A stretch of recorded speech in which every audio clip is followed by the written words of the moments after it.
రాష్ట్రాలకు ఎస్సీ వర్గీకరణ చేసే హక్కు ఉందని సుప్రీంకోర్టు తీర్పు ఇవ్వడంతో కోనసీమ జిల్లా అమలాపురంలో మాదిగ రిజర్వేషన్ పోరాట సమితి నాయకులు విజయోత్సవాలు నిర్వహించారు. బుద్ధ విహార్ సెంటర్లో డాక్టర్ బాబు జగజ్జీవన్ రావు విగ్రహానికి పూలమాలలు వేసి నివాళులు అర్పించారు.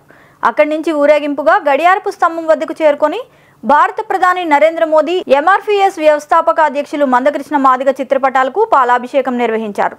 ఈ కార్యక్రమంలో కోనసీమ మాజీ దండోరా అధ్యక్షుడు గంపల సత్యప్రసాద్, ఆకుమర్తి ఆశీర్వాదం, దూరి రాజేష్, కొల్లి సూర్యారావు, మల్లవరపు సత్యబాబు తదితరులు పాల్గొన్నారు.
మరి మాదిగలకి ప్రతి సంక్రాంతి జనవరిలో వస్తుంది.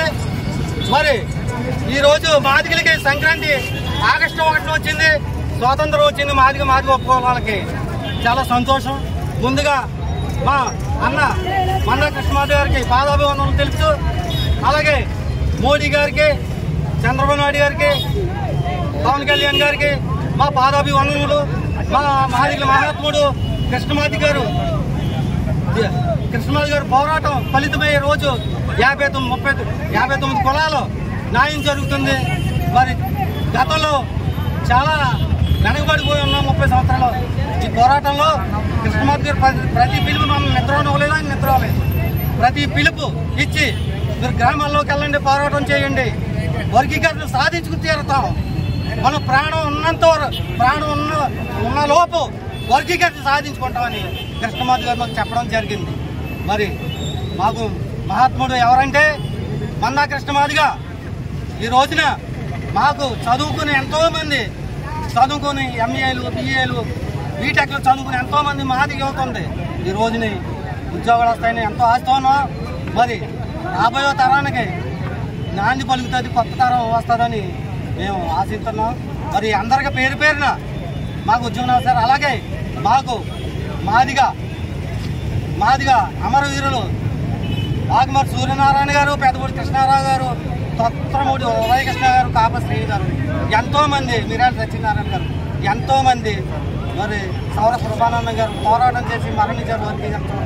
చాలా మాకు మమ్మల్ని మీడియా వారు ఎంతో సహకరించారు. మాకు పాదాలు